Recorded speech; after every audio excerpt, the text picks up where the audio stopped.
next topic. What are the steps that are involved in asexual reproduction? In the previous topic, we have learned that either it is sexual or asexual. The initial step of reproduction is DNA copying. So after DNA copying, what is going to happen in asexual reproduction? Let us see now. So normally asexual reproduction takes place in unicellular organisms, right? So once when the DNA gets copied, surrounding that copied DNA, the cell starts to develop a cellular apparatus. Slowly, surrounding this copied DNA material, the unicellular organism starts to develop a cellular apparatus. Once when the cellular apparatus is developed, it leads to the final step in the process of asexual reproduction, that is called what? Cell division. So first DNA gets copied. Surrounding this DNA, it develops a cellular apparatus. Once when the cellular apparatus is developed, it divides into two. When it divides into two, or when it undergoes cell division, each divided part grows as a new individual. So with the cell division, reproduction process is going to be finished in unicellular organisms.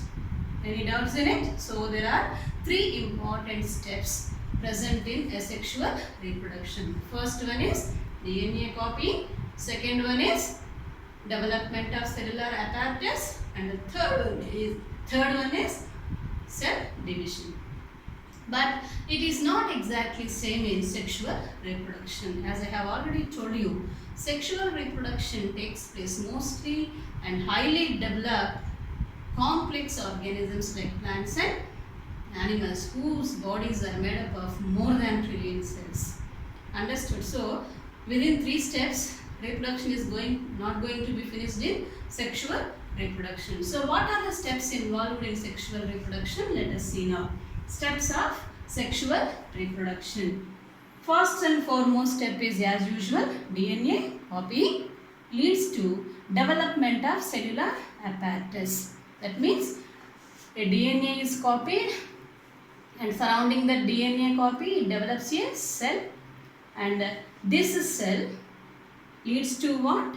Fusion. I think already you know that sexual reproduction means fusion of male and female gametes. So male and female gametes, they get fused. Once when that fusion completes, it leads to cell division. So the fertilized or fused cell starts to undergo many divisions, and we call it as divisions in zygote. Am I right? So zygote undergoes many divisions. How the zygote is formed? By the fusion of male and female gametes. Are you getting my point? So first DNA copying, after a daughter copy is formed, surrounding that is cell apparatus is developed. After that fusion takes place. As a result zygote is formed. Zygote undergoes number of cell divisions. After cell division, a group of cells which are similar in shape together forms as tissues. A group of tissues which are similar in shape and function together forms as organs. A group of organs which are similar in their shape and structure and in function form as organ systems. So like that, slowly organization of body takes place. So once after the formation of body or organization of a living body, development of sex organs takes place. I already told, always sexual reproduction involves two parents, male and female. So through the sex organs only we are able to know whether the particular living organism is a male organism or female organisms. So that is also takes place at the time of reproduction, development of sex organs. When all these steps are completed, it leads to the final step, that is giving birth to a new individual.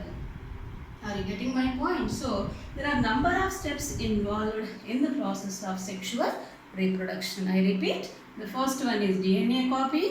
Second step is development of cellular apparatus surrounding the produced daughter DNA. Third one is cell division. Fourth one is organization of living body in the form of tissues, organs and organ systems, and next step is development of sex organs, and the final step is giving birth to a new individual.